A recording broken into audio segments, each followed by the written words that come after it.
ஒரு போராடி ஜெயிக்கும் வல்லமை படைத்தவர்களாக இந்த அமாவாசையில் பிறந்தவர்கள் இருப்பார்கள் என்பது எல்லளவும் சந்தேகம் இல்லைங்க. ஏன்னா, இன்னைக்கு ஒவ்வொருத்தரோட பதிவையும் கேட்கும்போது தான், இந்த அமாவாசையில் பிறந்தவர்கள் எப்படியெல்லாம் இருப்பாங்க?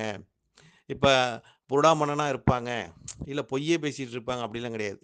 இவங்க அதிகமா பேசவே மாட்டாங்க. செயல்படுத்துவாங்க. ஒவ்வொரு காரியத்தையும் செயல்படுத்தக்கூடிய அதாவது ஒரு கல்லொளி மங்கன்னு சொல்லுவாங்க. எவ்வளோ அடிச்சாலும் இவன் எதுவும் பேச மாட்டேங்கிறானே! உண்மையிலேயே இவங்கிட்ட அத வாங்க முடியலையே! அப்படிங்கிற ஒரு தன்மையை மனம் வைராக்கியம் உடையவர்களாக, மனதில் ஆழமான விஷயங்களை சேகரிக்கும் மனம் படைத்தவர்களாக, மனதை ஒரு நிலையில் வைத்துக் கொள்பவர்களாக, இவங்களோட தன்மை எப்பொழுதும் இருந்து கொண்டே இருக்கும். இந்த அமாவாசையில பிறக்கிறவங்களுக்கு. ஆனா, அங்க சந்திரனோட பலமும், சூரியனோட பலமும் இவங்களுக்கு வந்து அங்க ஆழ் மனசம் என்று சொல்லக்கூடிய இடத்தனைக்கு ஸ்டோரேஜ் ஆயிரும் அப்படிங்கிற தன்மை இருக்குது. அப்ப இப்ப நான் போட்ட ஒரு ஜாதகத்தில் பார்த்தீங்கன்னா, கடக லக்னம், லக்னாதிபதி சந்திரன் 9ல் போய் சந்திர சனியோட சாரம். அதேமாரி 2ஆம் அதிபதி வாக்காதிபதியா வரக்கூடிய சூரியன், அவரும் சனியோட சாரம் பெற்று உத்திரட்டாதி 2ல் தான் இருக்காங்க. அப்ப இருவரும் சேர்க்கை பெற்று 9ஆம் இடம், பாக்கியம் என்று சொல்லக்கூடிய இடத்தில் இருக்காங்க. அப்ப இந்த ஜாதகத்தோட வாக்காதிபதியும், அ லக்னாதிபதியும் போய் 9ல் இருப்பது, இது வந்து ஒரு கௌரவமான ஒரு ஸ்தானம். அப்ப இந்த ஜாதகத்தை நான் பார்க்கும்போது, இந்த ஜாதகர் பொய் பேசுவாங்களா? அப்படிங்கிற நம்ம ஒரு நிலைப்பாடு இருக்குதுன்னு வச்சுக்கங்களேன்.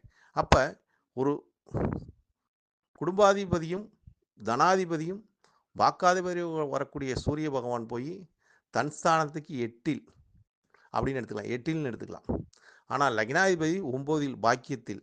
ஆனா இவங்க இருவரும் பெற்ற சாரங்கள் பாருங்க, 7க்கும் 8 கூடிய சனியோட சாரம்.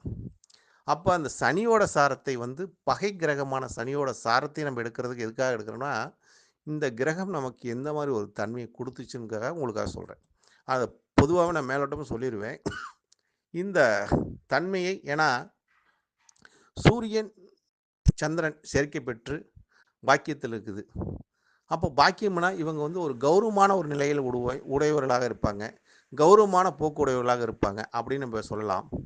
ஆனா, இந்த கௌரவம் யாருக்கு பாதிப்பை கொடுக்கும்? இவங்க பொய் பேசுவாங்களா? பொய் பேச மாட்டாங்களா? என்பது நமக்கு இப்ப இந்த தலைப்பே அதானே. பொய் அமாவாசையில் பிறந்தவர்கள் பொய் பேசுவார்களா? பேச மாட்டார்களா? உண்மையை மட்டும் பேசுவாங்களா? அப்படிங்கிற தலைப்பு தான். இந்த ஜாதகர் ஒரு பெண் ஜாதகமா இருக்கிறனால, அதாவது இவங்க பிறந்தது சனி மகாதசையில பிறந்தாங்க. அடுத்தது புதன் மகாதசையில இவங்க வீட்ட விட்டு வெளியே ஏறி திருமணம் பண்ணிட்டாங்க. அதாவது ஓடிப்போய் பெற்றவங்களுக்கு தெரியாம, இவங்க வந்து இந்த பெண் வந்து ஒரு நல்ல பெண். யாருகிட்டயும் எதுவும் பேச மாட்டாங்க. நல்லா நல்லா படிக்கிற பொண்ணு.